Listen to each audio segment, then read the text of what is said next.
Sector की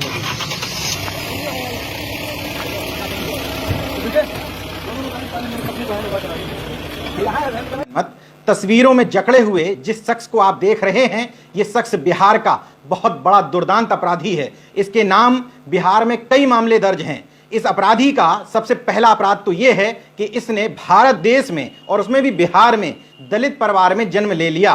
ये इसका पहला अपराध है। इसका दूसरा अपराध यह है कि दलित परिवार में जन्म लेकर के ये पढ़ लिख गया। ये इसका दूसरा अपराध है। इसका तीसरा अपराध यह है कि पढ़ लिख तो गया, शांति से कहीं नौकरी करता या घर पे पड़ा रहता, लेकिन यह मानवाधिकार कार्यकर्ता हो गया और वंचित तबके के हक और हुकूक के लिए लड़ने भी लगा। यह इसका तीसरा बड़ा अपराध है। इस शख्स का चौथा बड़ा अपराध यह है कि यह सरकार से उसके जातिवाद पर आंख मिलाकर के सवाल पूछने लगा। और पांचवा अंतिम सबसे बड़ा अपराध यह है कि सरकार से सवाल करना तो ठीक है, लेकिन यह सरकार में बैठे हुए सवर्ण अधिकारियों से उनके जातिवाद पर सवाल करने लगा। वहीं से इसकी सबसे बड़ी गलती हो गई और इन सारे अपराधों की सजा यह दी गई कि विभिन्न धाराओं में इस शख्स को जेल भेज दिया गया। दलित अधिकारों के लिए और मानवाधिकार अधिकारों के लिए लड़ने वाले इस शख्स का नाम है राजू बैठा। बिहार में एक जिला है पूर्वी चंपारण, मोतिहारी, जिसका मुख्यालय कहा जाता है। इस शख्स के ऊपर आरोप यह है कि इसने एसपी हैं जो वहां के नवीन चंद्र झा साहब पर इस बात को लेकर के सवाल खड़े कर दिए थे कि आपने समान तरह के अपराधों में कुछ पुलिसकर्मियों को जो निलंबित किया या उनको लाइन हाजिर किया, उसमें भी आपने जाति के आधार पर भेदभाव किया है। दलित जाति के एक दरोगा को आपने निलंबित कर दिया और सवर्ण यानी कि भूमिहार जाति से आने वाले दरोगाओं को आपने केवल लाइन हाजिर किया। क्या लिखा था राजू बैठा ने, वो पढ़ के सुना देता हूं। उन्होंने अपनी फेसबुक पर लिखा था, आम जनता से बदसलूकी करने के आरोप में 2 दरोगा लाइन हाजिर, शिकायत पर एसपी ने की कार्रवाई। घोड़ा सहन थाना के दरोगा दिलीप कुमार सिंह व रणधीर कुमार सिंह किए गए लाइन हाजिर। एसपी नवीन चंद्र झा ने की कार्रवाई। देखिए किस तरह होता है जातिवाद। अधिकारियों के अंदर भी कूट कूट कर भरा है जातिवाद। राजकुमार राम दलित थे तो दुर्व्यवहार मामले में निलंबित कर दिए गए। दिलीप कुमार सिंह और रणवीर कुमार सवर्ण थे तो केवल लाइन हाजिर किए गए। क्या एसपी साहब दोनों के लिए 2 कानून बने हुए हैं? एक ही गलती की 2 प्रकार से सजा क्यों? सजा नियम के अनुसार या जाति के अनुसार? यह संविधान एवं नियम कानून का खुल्लम खुल्ला उल्लंघन है। इस पोस्ट में उन्होंने बिहार के डीजीपी, मुख्यमंत्री समेत तमाम बड़े अधिकारियों को टैग भी कर दिया था। इसके बाद एसपी नवीन चंद्र झा का पारा चढ़ा। उन्होंने व्हाट्सएप कॉल की, लेकिन अब लोग इतने जागरूक हो गए हैं कि उस व्हाट्सएप कॉल को भी राजू बैठा ने रिकॉर्ड कर लिया। उसको आप पहले सुन लीजिए कि राजू बैठा और नवीन चंद्र झा में किस बात को लेकर बहस हुई थी। राजकुमार राम को डीजीपी बोलेंगे, सस्पेंड करेगा तो हम क्या करेंगे?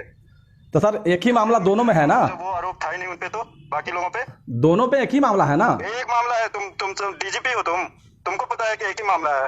तुमको पता है कि एक ही मामला है, घंटा एक मामला है वो। तब क्या सर 4 मामला है? तो कुछ भी लिखता रहता है, मन बढ़ गया तुम्हारा तो जेल भेज दीजिए ना, मन बढ़ गया है तो। सर धमकी दे रहे हैं? दूसरा मामला है ये। तो धमकी काहे दे रहे हैं सर? एकदम तुम दिमाग खराब है तुम्हारे। वो मतलब इसीलिए धमकी दे रहे हैं जेल भेजने का?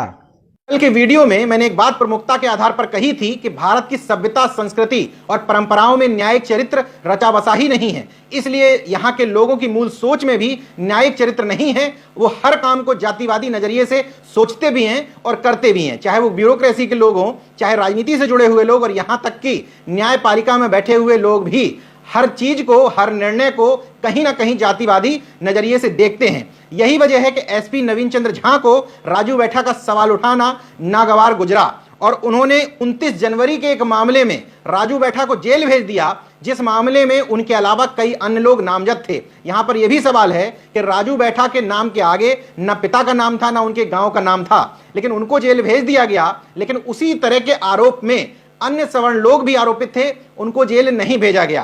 राजू बैठा चूंकि सोशल एक्टिविस्ट हैं, इसलिए जेल जाते समय में भी उन्होंने पूरी तरीके से जो आवाज उठाते हैं वो आवाज उठाई। आप उनके मुंह से ही सुन लीजिए कि किस तरीके से वहां की ब्यूरोक्रेसी और किस तरीके से वहां के पुलिस अधीक्षक जातिवाद कर रहे थे। इस केस में मुझे पकड़ के लाया गया है। वो केस के नाइयो मुकेश चंद्र कुंवर हैं, नहीं माननीय सर हैं। और ये मुझे उस समय से टॉर्चर कर रहे हैं और ये धमका रहे हैं कि एसपी साहब ने दुर्व्यवहार किया। अगर मैंने एसपी साहब से दुर्व्यवहार किया है तो मेरे पोस्ट पे लिखा हुआ है, साबित करें एसपी साहब के हम उनके साथ दुर्व्यवहार किए हैं। क्या किसी अधिकारी से प्रश्न पूछना दुर्व्यवहार है क्या? पूर्वी चंपारण में आपको रघुनाथपुर थानाध्यक्ष एक बच्चे के सामने पिता की पिटाई करते हैं, उसे निलंबित नहीं किया जाता क्योंकि वो भूमिहार है।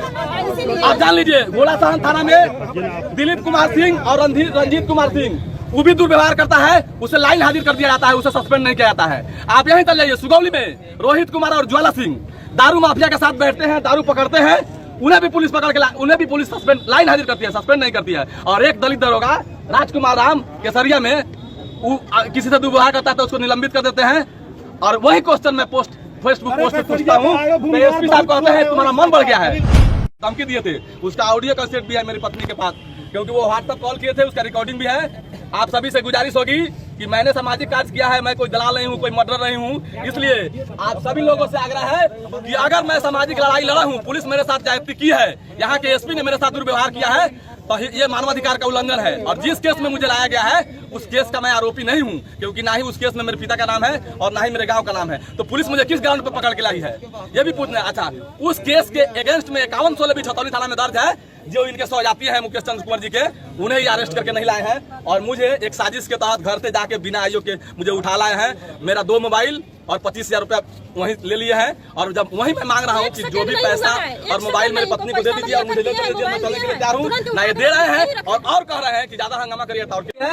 और ये जो है हमको ये भी फोन करके बुलाया था थाना, इनका भी रिकॉर्डिंग है मेरे मोबाइल में। हो सकता है कि मेरे मोबाइल का रिकॉर्डिंग लोग डिलीट कर दे।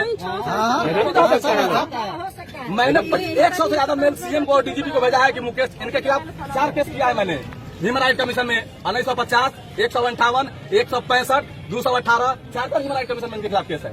एकदम कीजिए, सब लोग एकदम इनके खिलाफ है।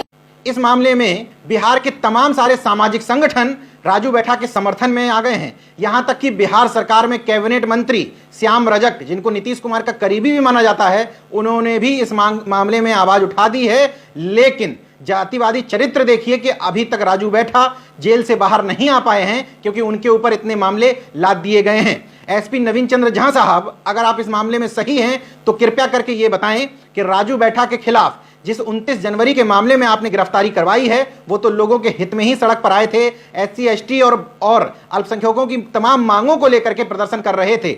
अगर उस मामले में आपको गिरफ्तारी करवानी थी तो अभी तक करवा देनी चाहिए थी। जनवरी से मई आ गया, आपने गिरफ्तारी नहीं करवाई, फोन पर बहस होती है, अगले दिन ही उस मामले की जो सुनवाई भी नहीं कर रहे थे जो लोग, उनसे आप राजू बैठा की गिरफ्तारी करवा देते हैं, तो निश्चित तौर पर आपके ऊपर सवाल उठने चाहिए थे, तो उठ भी रहे हैं।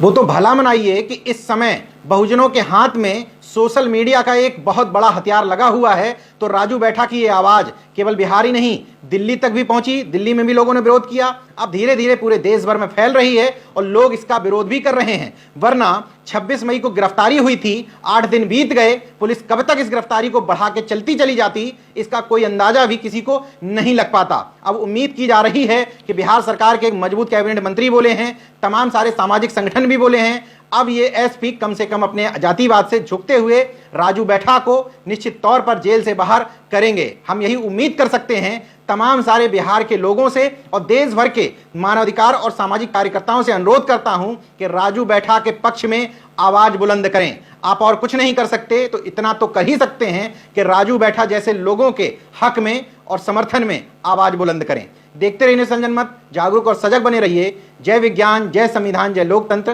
धन्यवाद। नहीं, आप मुझे गन सटा के साइन करवाए, आप मुझे गन सटा के, मैं आपको बोला हूँ कि अधिकारी के साइन करवाइए, क्योंकि आपके आयु थे नहीं खरीदा। आप मुझे बोले हाँ, मुझे धमकी दिए हैं कि नहीं करिएगा।